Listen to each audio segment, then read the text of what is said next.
Hello everybody. Today I want to talk about oligonucleotide ligation assay technique or OLA PCR. This technique is used to detect point mutations. In this technique we have two probes.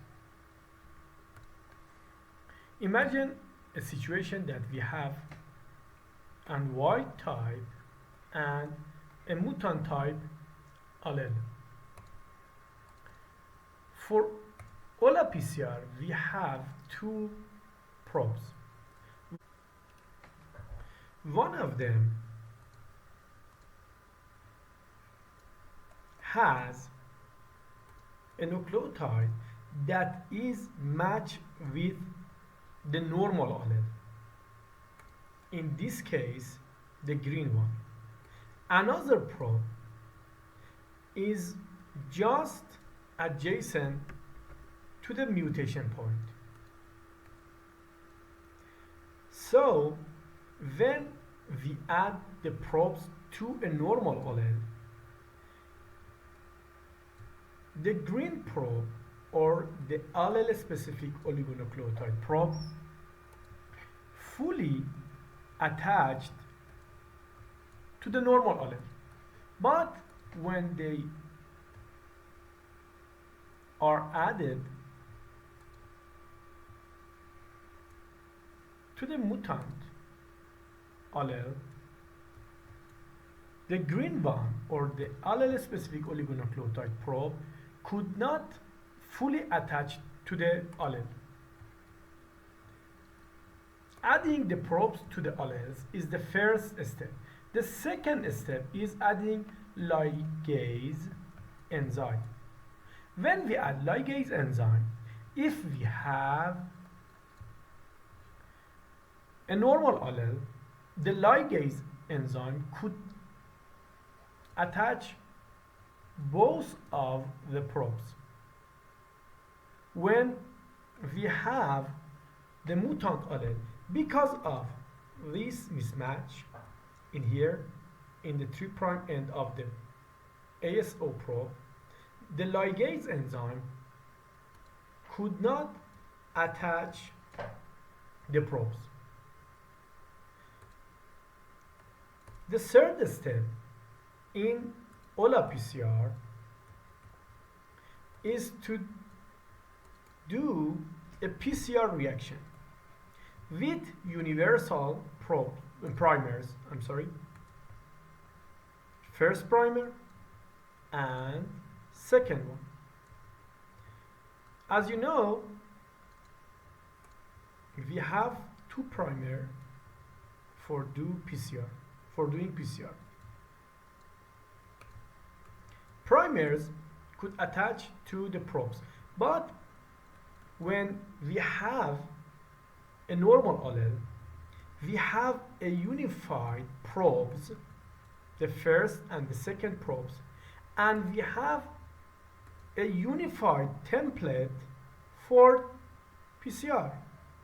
So the PCR step is done for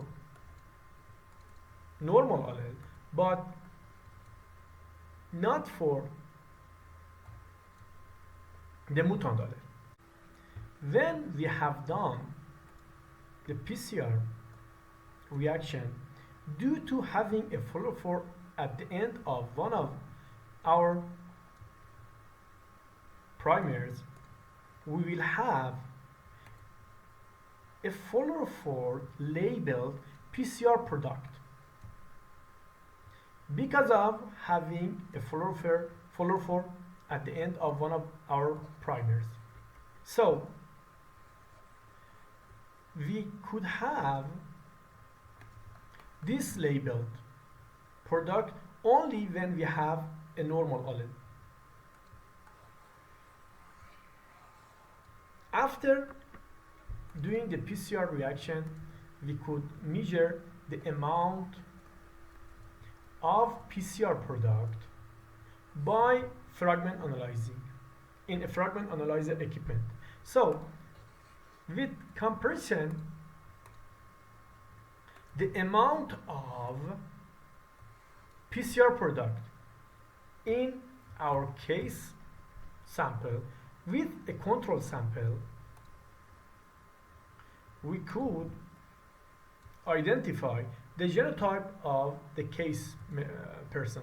For example, if we have this amount of PCR product in a control person and we have a half of this amount in a case, it is a heterozygote person, because in a control, in a healthy control, we have two normal alleles and we have this amount of PCR product, but in a heterozygote we have one allele and the half amount of control PCR product we should have in a heterozygote sample.